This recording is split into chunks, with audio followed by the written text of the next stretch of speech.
Hello, Internet. It's trusty Phil Brown here again with another movie review for this week. This week I'm taking a look at a very odd yet very wonderful little movie called The Double. It's by writer-director Richard Ayoade, who is a British filmmaker who's probably best known in North America for his acting, actually. He was in the British sitcom The IT Crowd that did very well over here, but over the last decade he's been sort of transitioning into writing-directing, first in the brilliant British sitcom Gareth Marenghi's Dark Place that was kind of a gleeful piss take on terribly made 80s horror films and TV shows, which is really wonderful if you're a fan of that genre. And then he made a transition into feature filmmaking a few years ago with Submarine, a very dark but very moving and very funny coming-of-age film that was very much influenced by Wes Anderson and the French New Wave filmmakers that inspired him. Now he's made The Double, which is another film defined by its influences. In this case, it's based on a short story by Dostoevsky and is, for cinephiles, more overtly influenced by Terry Gilliam's Brazil and Orson Welles' The Trial. Both are very darkly comedic, dystopic sci-fi films. This is very much in that vein.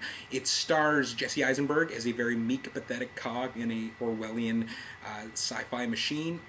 He's a sort of a loner and a loser who has no real friends or family, who everyone barely recognizes and who's constantly in it even exists. Then one day out of the blue, someone shows up in his office who looks and sounds exactly like him, also plays by Eisenberg, obviously.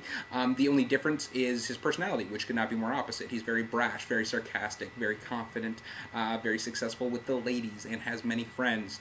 And in the ultimate insult to the meek and pathetic Eisenberg's sad little existence, no one even notices that the two of them look exactly alike, except, of course, for each other. They form a very bizarre and mutually destructive friendship in which the arrogant and brash Eisenberg takes advantage of the meek Eisenberg's evil way. Eventually, this turns into a dark existential dilemma for the meek Eisenberg, leading to a inevitably tragic finale. So, first and foremost, Jesse Eisenberg is wonderful in the film. It's kind of a perfect once-in-a-lifetime role for him in that not only does he get to do the unique acting trick of playing two characters on screen at once, but both characters are specifically designed for his two on-screen personas. The meek one obviously falls very much in line with the Michael Cera type personality that he used in many comedies like Zombieland, and the evil Eisenberg very much in line with the sarcastic, brash Eisenberg from The Social Network, and I get the impression the real-life Jesse Eisenberg as well. Anywho, regardless, he's wonderful in the film in both roles. If you're a fan of him, it's worth checking out just for that. But I would say the real star of the movie is, in fact, Richard Ayoade as both writer and director.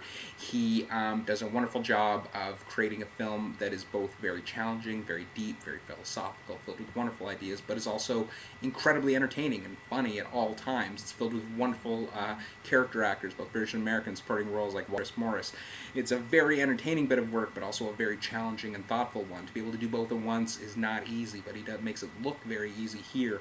As a writer, he's maturing into a very distinct, dry, dark, comedic voice. As a director, he's getting better each time in visual storytelling. He's very strong at it. The only mild complaint I have with it is he's very much director defined by his influences. This movie looks wonderful, but it looks wonderful in a way that Terry Gilliam, David Lynch, and Orson Welles, specifically in the Trial movies, have looked wonderful in the past. There's nothing wrong with creating cinematic pastiche. Obviously, Quentin Tarantino's made an entire career out of it, but Richard Ayoade is turning into such a unique voice. I really hope that with the next movie or movies moving on, that his visual sensibilities catches up with the originality of his writing sensibilities. Regardless, that's a very mild criticism, doesn't harm the movie in any way.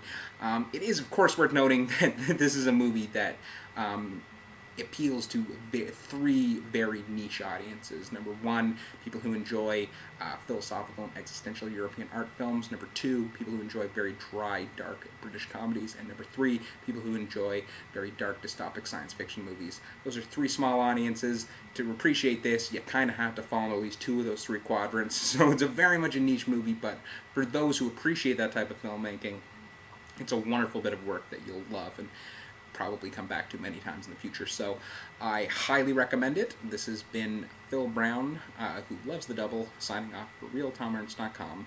And much like the main character in the film, I'm always in the midst of my dilemma.